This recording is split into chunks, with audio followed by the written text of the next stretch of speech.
우리 전후 좌우 앞뒤로 우리 인사하고 하는 말씀 듣겠습니다. 한 주간 잘 보내셨죠? 인사할까요?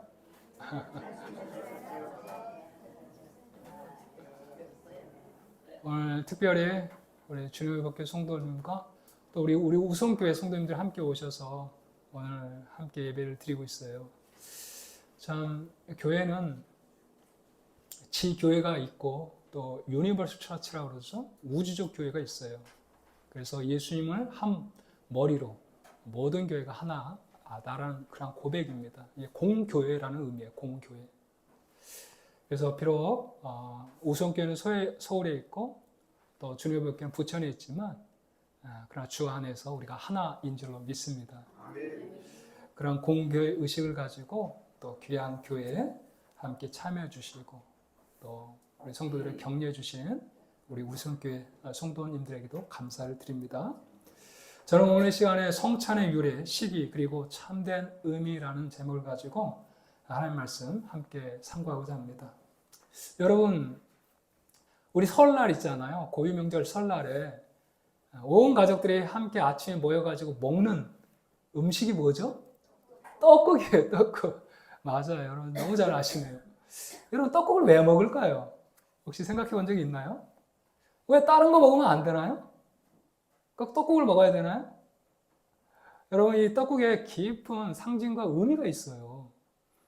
떡국은요 원래 이렇게 하얗잖아요. 그래서 이 하얀 것은 깨끗함과 이 새로움을 상징해요. 그래서 한 해가 이제 시작하면서 지난 것은 다 내려놓고 새롭게 출발한다는 그런 의미가 있다고 합니다. 그리고 이 떡국은요 그런 말을 하시잖아요. 어르신들이 야, 이 떡국 한 그릇 먹어야 너 한 살 더 먹는 거야. 그래서 이 떡국 하면 이제 나이를 먹는 것과 연관이 돼요. 그래서 단순히 그냥 떡국 한 그릇 먹었니? 이러한 물음은 너 밥 먹었니가 아니라 이제 너 몇 살이냐? 이렇게 나이를 물어보는 것이죠.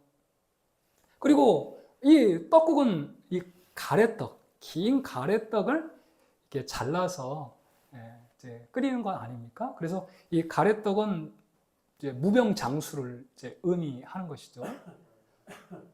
그리고 이 떡국 같은 경우에 이제 그 무병장수뿐만 아니라 이 얇게 또 이렇게 썰잖아요. 동전처럼. 이런 것들은 이제 다 번영을 이렇게 상징한다는 거죠. 가래떡이 여러 개 있으면 이걸 다 이렇게 자르다 보면 여러 개가 되잖아요. 그래서 이러한 번영과 축복을 이제 상징하는 의미로서 우리 민족은 온 가족들이 함께 모여서 그 떡국을 새해 첫날에 이렇게 먹었다라는 거예요. 그래서 여러분 결국 이 떡국이 의미하는 바는 뭐냐? 이제 새롭게 시작하자. 그런 의미가 담긴 거고요.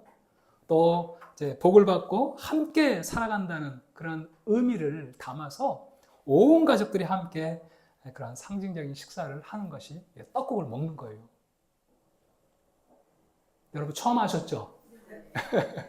저도 말씀 준비하면서 이 검색을 해보니까 떡국이 뭐 이런 의미가 있는 것 같아요. 여러분 맞는 것 같습니까? 예, 맞는 것 같아요. 이러한 그 이스라엘 백성들, 유대인들도요.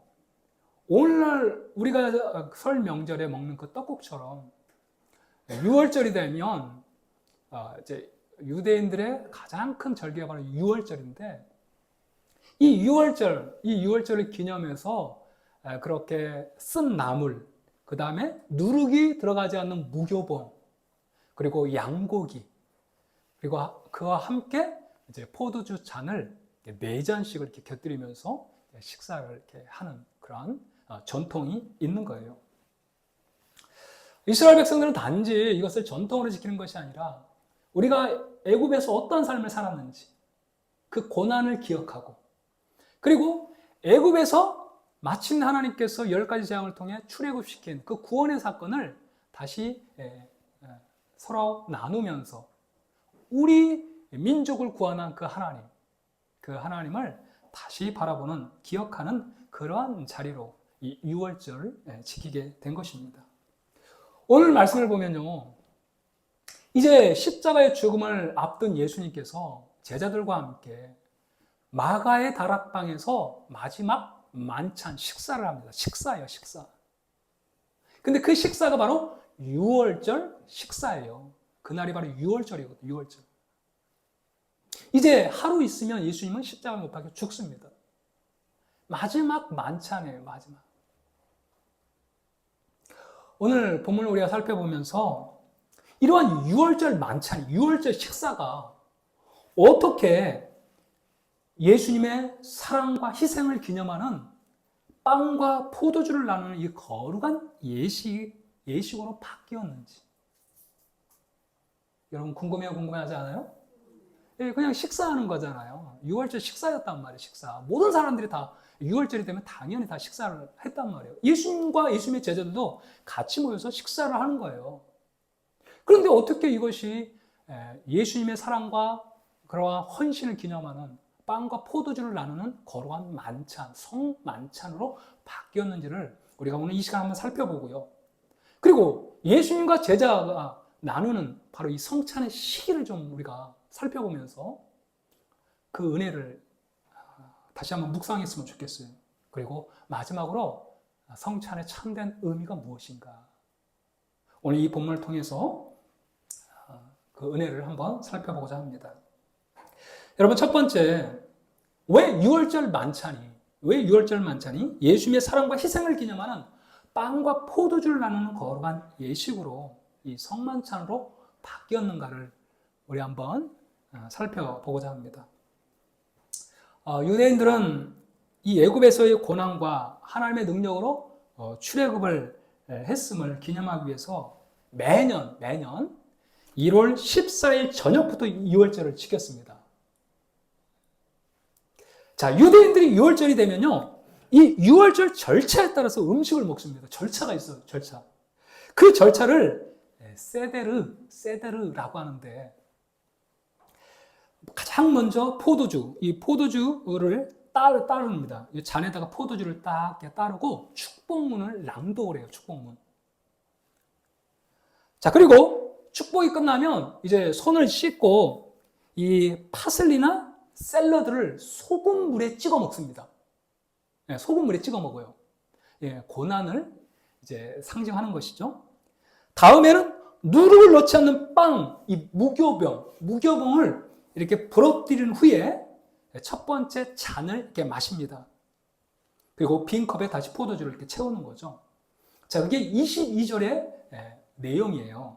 22절을 보면 그들이 먹을 때에 예수께서 떡을 가지사 축복하시고 뗀다라는 것이 바로 이 의미예요.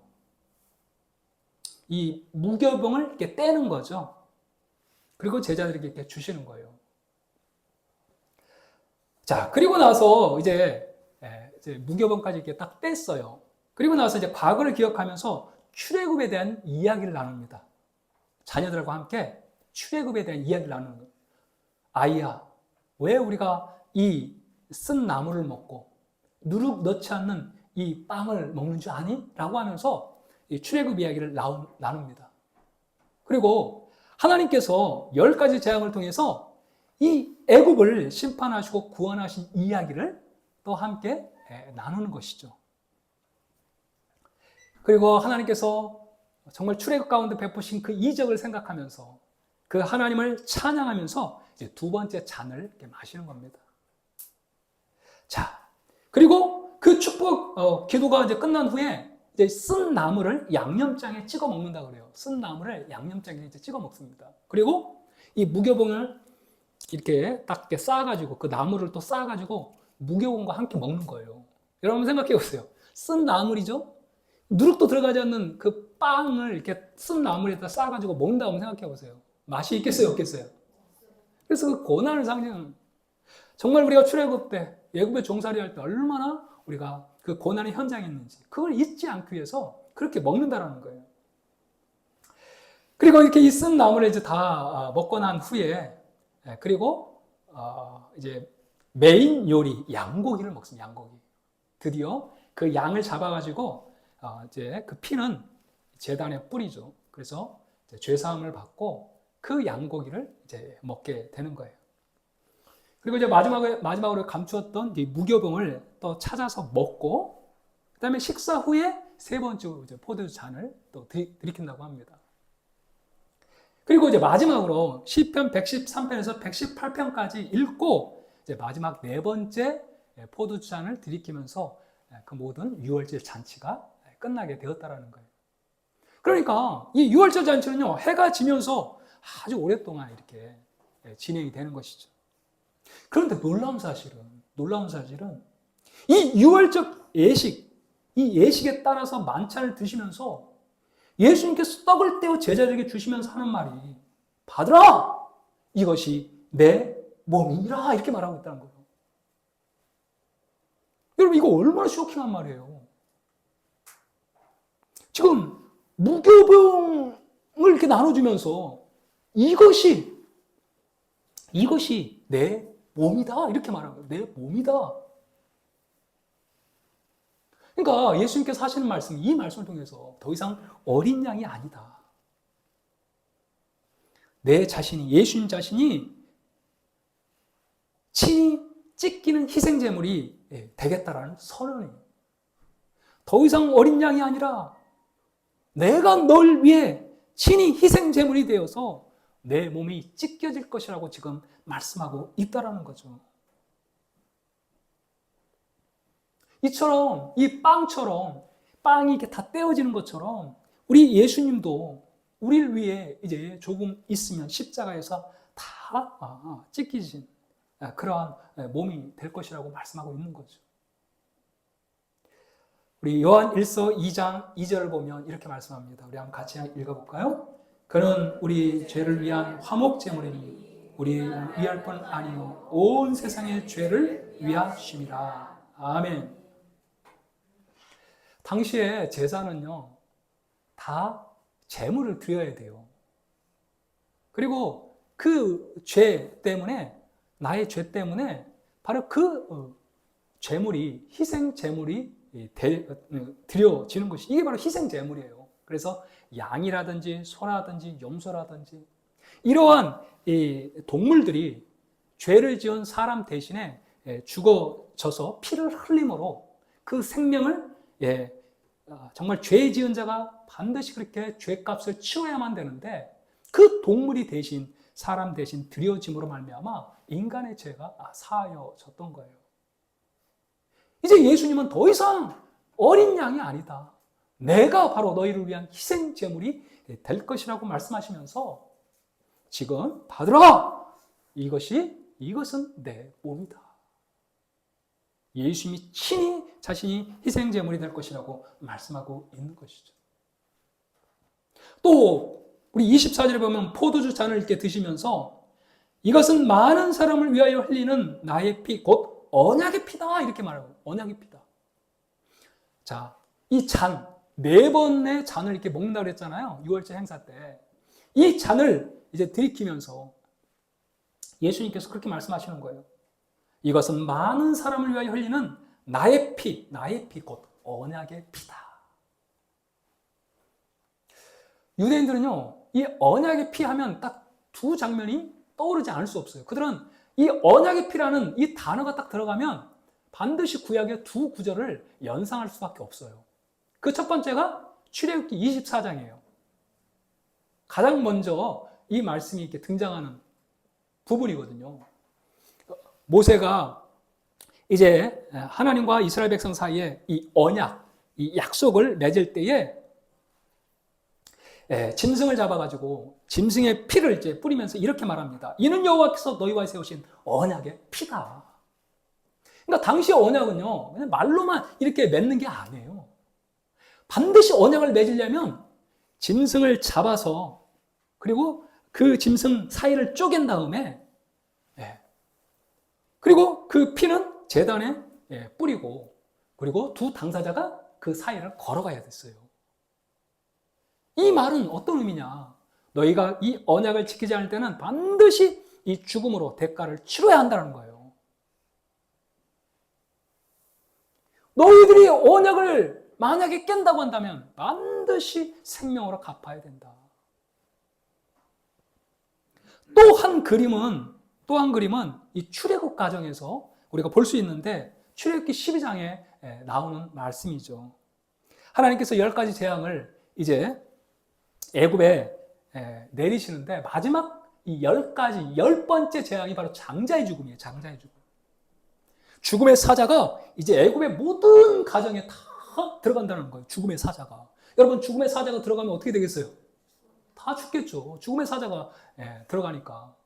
그런데 유일하게 살 수 있는 한 가지가 있었어요. 그것이 뭐냐면 문설주에 이 어린 양의 피를 바르는 거예요. 그 피가 발려진 곳은 내가 죽음의 사자가 넘어가겠다. 그래서 6월절이에요. 6월절. 넘어간다 해서. 6월한다 해서. 그러니까 이스라엘 백성들이 살 수 있는 유일한 길은 그들이 영적으로 하나님과 바른 관계에 있고 막 착한 일을 많이 하고 선행을 많이 하고 어떠한 그들의 인간 상태, 이 상태에 있는 게 아니라 단순해요. 그 피가 발려져 있느냐 발려지지 않느냐에 따라 그 죽음의 사자가 넘어간다는 거예요. 그 피가 발려져 있지 않으면 그 가정에 뭐가 임해요? 죽음이 임해요. 그러나 그 피가 발려져 있을 때 죽음의 사자가 넘어감으로 말미암아 살게 되는 역사가 있을 것이다.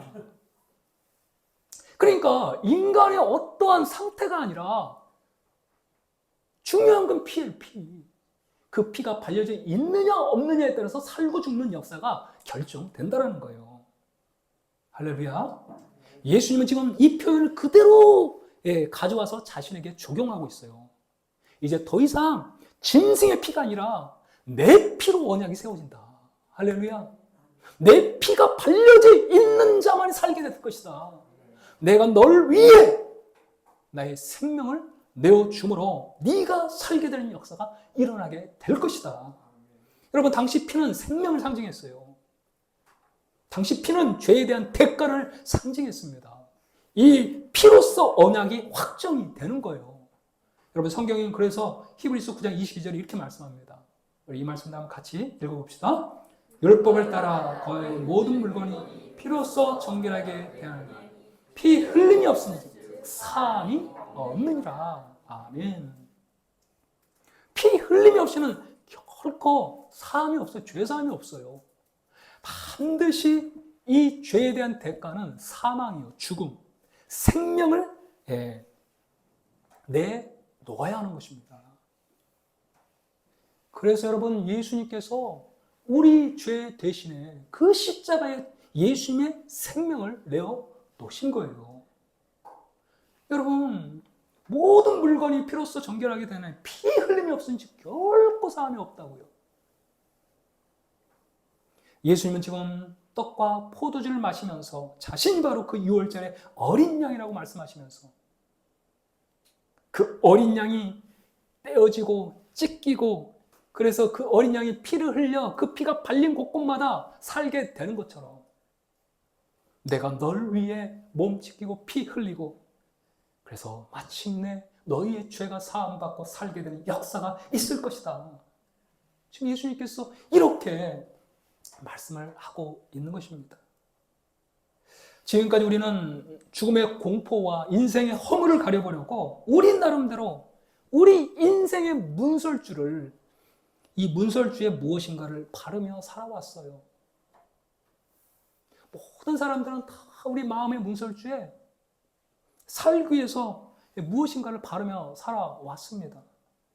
어떤 사람들은 우리의 마음의 문설주에 사람들의 인정과 그리고 존경을 바르며 사는 사람도 있고요.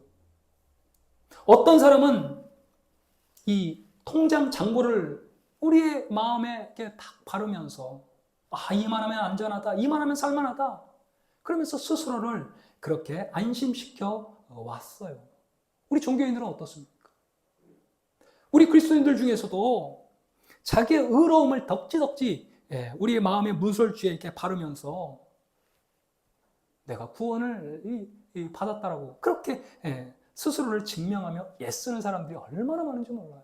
내가 열심히 교회에서 헌금하고 봉사하고 열심히 내가 교회 생활하니까 주일을 열심히 성수하고 하니까 내가 구원받는 자다. 이것이 바로 나의 종교적인 의로움을 내 마음의 문설주에 덕지덕지 붙이는 거예요. 그러나 여러분, 그런 것들이 죽음의 사자가 넘어올 때 우리를 지킬 수 있는 것인가? 여러분 곰곰이 생각해 보셔야 돼요. 그것들은 폭풍 앞에 다 씻겨 내려갈 흙탕물에 불과한 것입니다. 우리를 심판과 허물로부터 건져낼 유일하고 영원한 편은 여러분 예수 그리스도의 피밖에 없는 줄로 믿습니다. 그 마지막 완전하신 하나님 앞에 설 수 있는 자격을 갖춘 사람이 어디 있겠어요? 우리 인생이 깨끗하면 얼마나 깨끗하겠습니까? 그래서 성경은 모든 사람이 다 죄인이라고 말씀하고 있는 거예요. 이 죄인을 구원할 유일한 구세주는 그래서 예수 그리스도밖에 없다라는 사실이죠. 우리는 예수님을 통해서 죄 사함 받고 예수님을 통해서 하나님의 복된 자녀가 되는 줄로 믿습니다. 예수님이 우리 대신 죄물 되셔서 우리의 죄를 영원히 사하셨다는 이 사실을 여러분이 꼭 믿을 수 있기를 바라고 오직 우리를 위해 흘린 주의 피를 의지하며 살아갈 수 있길 주의 이름으로 축복합니다. 여러분 두 번째로 우리가 주목할 이 예수님과 제자들의 이 식탁, 이 만찬에서 바로 그 시기를 좀 살펴봐야 돼요. 시기. 여러분 본문 앞뒤 문맥을 보면요. 앞 문맥에서는 지금 어떤 내용이 나오고 있습니까? 유다가 배반할 그러한 것을 이제 10절, 11절에 말씀하고 있잖아요. 여러분, 가룟 유다가 이제 은 30에 예수님을 이제 팔려고 합니다. 바로 그 시점이에요, 지금. 지금 예수님께서 성만찬을 하는 그 시점이 가룟 유다가 예수님을 팔려고 하는 그런 시점이고, 그리고 여러분 그 이제 후 문맥을 한번 보시면 26절부터는 어때요? 27절부터. 베드로가 부인할 것을 애언하시잖아요, 예수님께서요. 닭 울기 전에 3번 네가 나를 부인할 것이다. 지금 거룩한 성만찬 예수님께서 떡을 떼면서 이것이 바로 내 몸이다. 내가 너희를 위해서 내 몸을 준다. 너희를 살리기 위해서 내 몸을 준다. 잔을 마시면서 내가 너희를 살리기 위해서 내가 그 십자가에서 나의 모든 피를 쏟는다. 이 만찬을 할 그 시기가 지금 어떤 시기예요? 제자들은 다 부인할 그러한 순간이고요.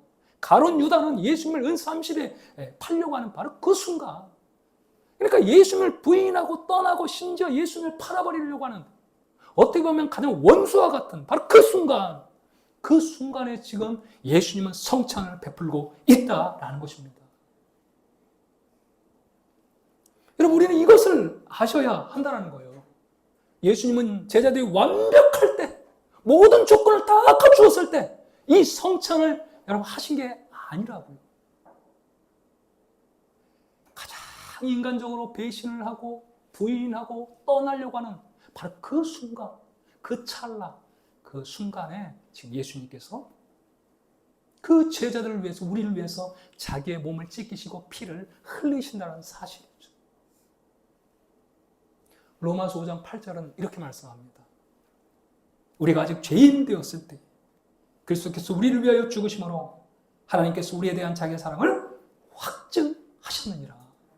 아멘. 우리가 아직 죄인 되었을 때 이렇게 예수님을 부인하고 예수님을 팔고 심지어 예수님을 믿느니 내 주먹을 믿고 살겠다라고 하면서 하나님을 무시하며 살아가는 바로 그 죄인 되었을 상태. 그래서 여러분 이 성찬의 자리는 내가 어떤 자격이 있어 참여할 수 있는 자리가 아니고 전적인 하나님의 은혜를 사모하는 바로 그 자가 여러분 참여하는 자리인 줄 믿습니다. 내가 이 모양인데 하나님이 나를 사랑하실까 의심이 들 때마다 언제 어떤 시점에서 예수님이 이 성만찬을 행하셨는지를 여러분 기억할 수 있기를 바라요. 성찬은 자격 있는 자들이 참여하는 자리가 아니라 자격 없는 자들 끝까지 책임지시겠다는 하나님의 결단인 줄로 믿습니다. 여러분 이 성찬을 대할 때 그래서 우리가 은혜가 있는 거예요. 나같이 자격 없는 그러한 자를 하나님께서 끝까지 지시겠다는 바로 그 결단, 그것이 바로 성찬이라는 거예요. 여러분 성찬을 우리가 할 때 이것을 잊어버리면 안 됩니다. 예수님의 그 피가 오늘 우리의 모든 실패와 연약함을 덮고 있음을 여러분 꼭 믿을 수 있기를 바랍니다. 마지막으로요, 성찬은 하나님 나라가 완성될 그 날의 잔치를 미리 보여준 사건, 미리. 그리고 살아있는 동안 복음 증거하며 살라는 의미가 바로 이 성찬의 참된 의미인 줄로 믿습니다. 여러분 25절을 한번 보시면 예수님께서 뭐라고 말씀합니까?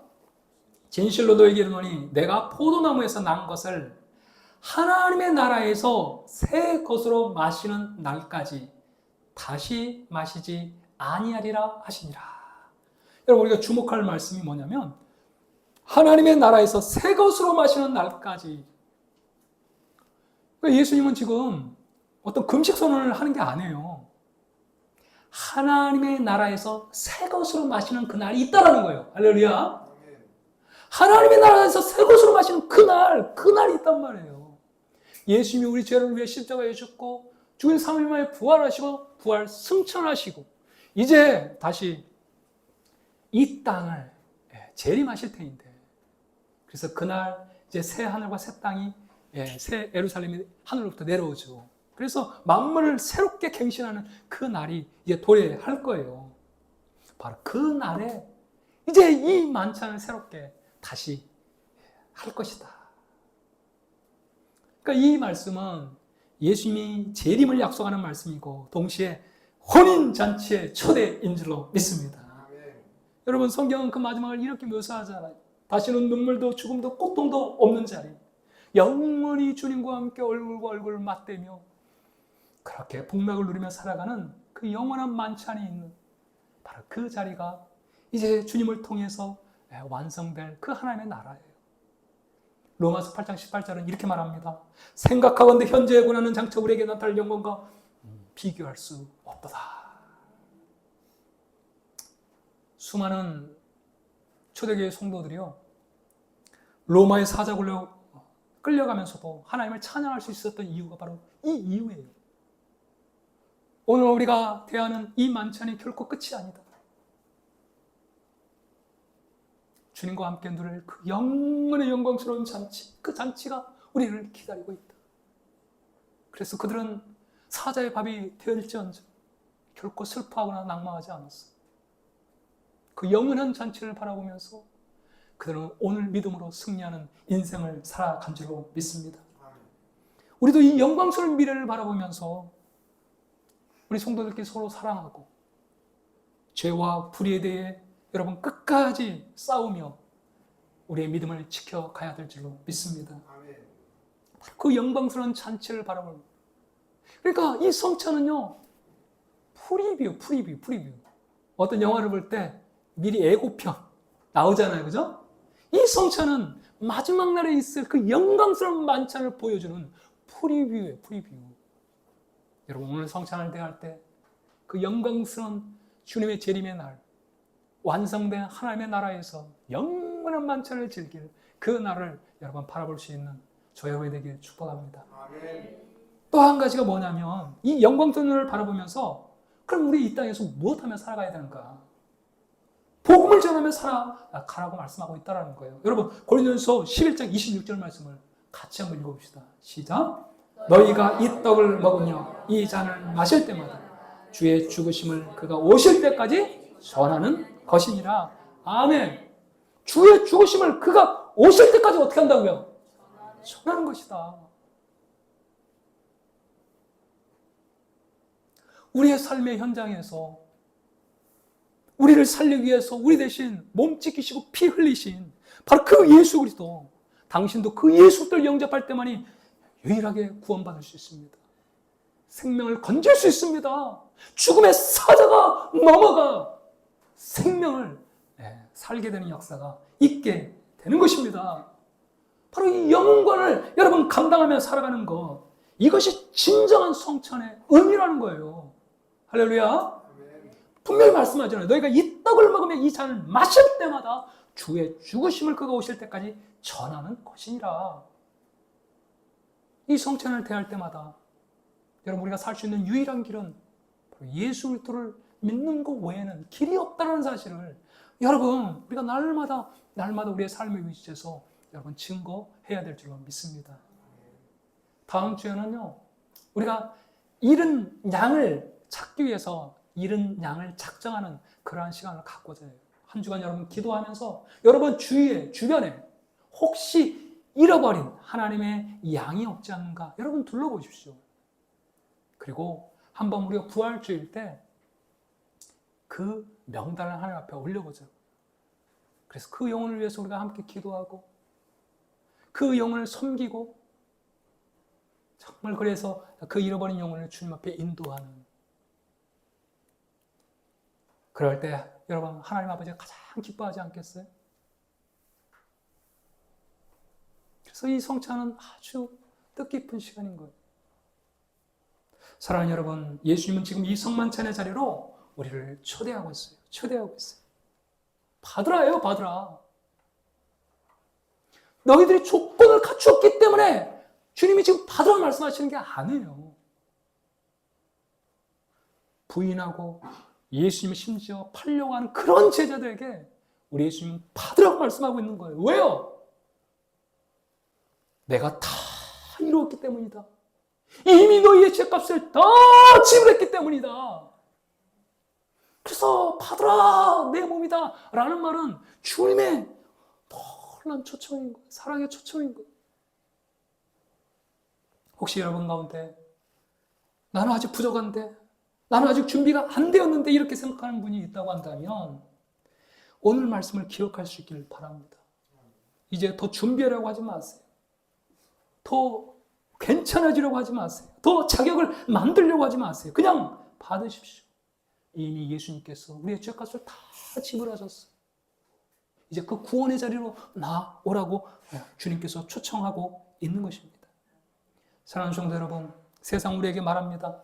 이걸 먹어야 네가 괜찮아질 거다. 저걸 가져야 네가 안전할 거다. 그러나 기억하십시오. 그 어떤 것도 여러분을 살릴 수 없습니다. 오직 우리를 대신에 몸 찢기시고 피 흘리신 그 예수 그리스도의 피만이 우리를 영원히 살게 하는 생명줄인 줄로 믿습니다. 그러므로 오늘 이 아침 주님의 초대에 기쁨으로 우리가 응답해 나아갔으면 좋겠어요.